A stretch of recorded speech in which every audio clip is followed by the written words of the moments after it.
మోసపోయిన కాకి. ఒక దట్టమైన అడవిలో ఒక చిన్న కాకి ఉండేది. ఆ కాకికి చాలా తెలివి. ఒకరోజు కాకికి బాగా ఆకలి వేసింది. తినడానికి ఏమైనా దొరుకుతుందా అని ఆకాశంలో ఎగురుతూ వెతుకుతోంది. అప్పుడు దానికి ఒక పులి కనిపించింది. ఆ పులి దగ్గర ఒక పెద్ద మాంసం ముక్కకుంది.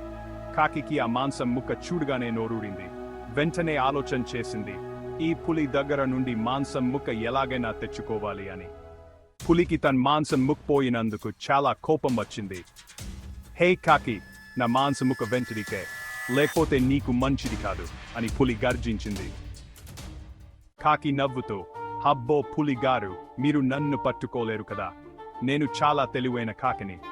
నేను ఎప్పుడూ జాగ్రత్తగా ఉంటాను. ఇప్పుడు ఈ మాంసం ముక్క నాది, మీరు వేరే దేశన తినండి అని చెప్పింది. పులికి కాకి తెలివితేటలు చూసి ఆశ్చర్యం వేసింది. సరే కాకి, నువ్వు గెలిచావు, నీ తెలివికి నేను నమస్కరిస్తున్నాను అని నవ్వుతూ చెప్పింది.